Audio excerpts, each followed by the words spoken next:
क्योंकि इस मामले के अंदर एनआईए जो नेशनल इन्वेस्टिगेशन एजेंसी है, वो एजेंसी पल्लवी जो कि 26/11 के आतंकी हमले के घाव के बाद ही बनाई गई थी, वो एजेंसी अब इस मामले की जांच आगे बढ़ाएगी। साथ ही दूसरी एजेंसीज भी इस मामले के अंदर पूछताछ करेंगी। तहव्वुर हुसैन राणा कहां कहां गया था, क्योंकि ये वो शख्स है पल्लवी जो कि 26/11 के आतंकी हमले की साजिश से ठीक पहले कुछ दिनों पहले ये भारत के अंदर था, अपनी पत्नी के साथ आया था। ये दिल्ली में था, ये आगरा में था, ये मुंबई में था, ये हापुड़ में था, ये कोच्चि में था, ये अहमदाबाद में था। भारत के कई शहरों के अंदर इसने दौरा किया था। वो यहां पर आया था, क्या करने आया था, किन लोगों से मिला था, क्या इसका पूरा प्लॉट था, क्या इसके अंदर कुछ और लोग भी शामिल थे, क्या भारत के अंदर भी कुछ लोगों को इसके अंदर शामिल किया गया था। ये वो तमाम सवाल हैं जिनके जवाब अब तहव्वुर हुसैन राणा से सीधे लिए जाएंगे, सीधे पूछे जाएंगे। तहव्वुर हुसैन राणा को लेकर एनआईए की ये जो चार्जशीट है या एनआईए का जो पेपर है, वो आखिर क्या कहता है, ये देखिए।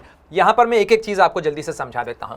ये केस है, ये रजिस्टर्ड केस है अप्रैल 2009 का, जिसके अंदर 2009 अप्रैल, याद रखिएगा, ठीक है। और उसके बाद ये एनआईए दिल्ली के अंदर, एनआईए डीएलआई इसके अंदर कोड लिखा हुआ है। इसका मतलब एनआईए हेडक्वार्टर में दिल्ली के अंदर रजिस्टर्ड ये केस है। इसीलिए तहव्वुर हुसैन राणा को दिल्ली लाया गया, मुख्यालय लाया गया। दूसरी बात, इस केस के अंदर जो तमाम आरोप हैं उसके अंदर क्या कहता है तहव्वुर हुसैन राणा को लेकर ये केस, प्रेजेंट स्टेटस यानी जो मौजूदा स्थिति है उसके अंदर कौन कौन लोग हैं इसके अंदर शामिल, उनके नाम तो हैं ही सही, लेकिन दे एक्यूज्ड डेविड कोलमैन हेडली उर्फ दाऊद जिलानी और Tahawwur Hussain Rana were arrested by law enforcement agencies in US in their case. Consequently, upon the request of the NIA, persons noted above, NIA sent extradition request to US for extradition of accused person David Coleman Headley यानी दाऊद जिलानी और तहव्वुर हुसैन राणा। भारत ने दोनों के लिए प्रत्यर्पण की request the थी।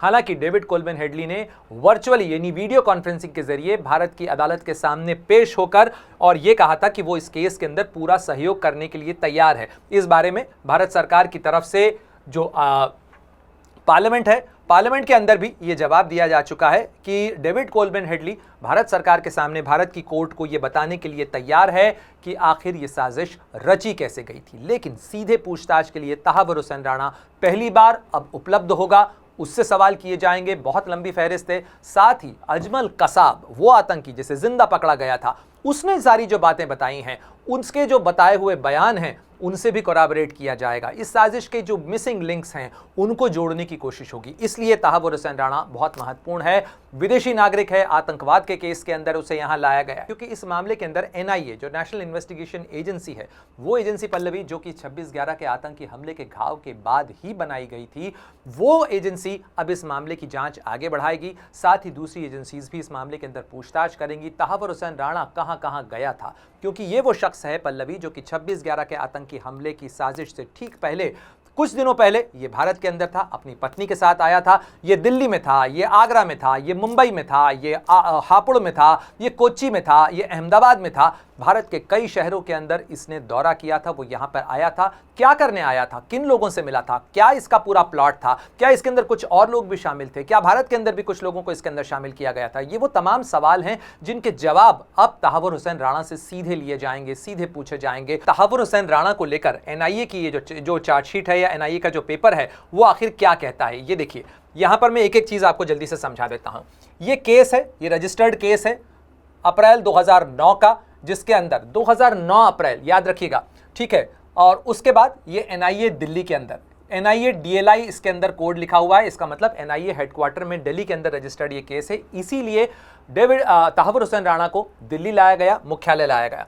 दूसरी बात, इस केस के अंदर जो तमाम आरोप हैं उसके अंदर क्या कहता है तहव्वुर हुसैन राणा को लेकर ये केस, प्रेजेंट स्टेटस यानी जो मौजूदा स्थिति है उसके अंदर कौन कौन लोग हैं इसके अंदर शामिल, उनके नाम तो हैं ही सही, लेकिन दे एक्यूज्ड डेविड कोलमैन हेडली उर्फ दाऊद जिलानी और Tahawwur Hussain Rana were arrested by law enforcement agencies in US in their case. Consequently, upon the request of the NIA, persons noted above, NIA sent extradition request to US for extradition of accused person David Coleman Headley यानी दाऊद जिलानी और तहव्वुर हुसैन राणा। भारत ने दोनों के लिए प्रत्यर्पण की request the थी। हालांकि डेविड कोलमैन हेडली ने वर्चुअली यानी वीडियो कॉन्फ्रेंसिंग के जरिए भारत की अदालत के सामने पेश होकर और यह कहा था कि वो इस केस के अंदर पूरा सहयोग करने के लिए तैयार है। इस बारे में भारत सरकार की तरफ से जो पार्लियामेंट है, पार्लियामेंट के अंदर भी ये जवाब दिया जा चुका है कि डेविड कोलमैन हेडली भारत सरकार के सामने भारत की कोर्ट को ये बताने के लिए तैयार है कि आखिर ये साजिश रची कैसे गई थी। लेकिन सीधे पूछताछ के लिए तहावर हुसैन राणा पहली बार अब उपलब्ध होगा, उससे सवाल किए जाएंगे। बहुत लंबी फहरिस्त है। साथ ही अजमल कसाब, वो आतंकी जिसे जिंदा पकड़ा गया था, उसने सारी जो बातें बताई हैं, उसके जो बताए हुए बयान हैं, उनसे भी कोराबरेट किया जाएगा। इस साजिश के जो मिसिंग लिंक्स हैं उनको जोड़ने की कोशिश होगी। इसलिए तहावर हुसैन राणा बहुत महत्वपूर्ण है। विदेशी नागरिक है, आतंकवाद के केस के अंदर उसे यहाँ लाया गया है। अगर आप ये वीडियो YouTube पर देख रहे हैं तो हमारे चैनल को सब्सक्राइब कर बेल आइकन दबाएं, और Facebook पर देख रहे हैं तो हमारे पेज को लाइक करें। 8 मिलियन प्लस सब्सक्राइबर, आपके इस भरोसे के लिए बहुत धन्यवाद।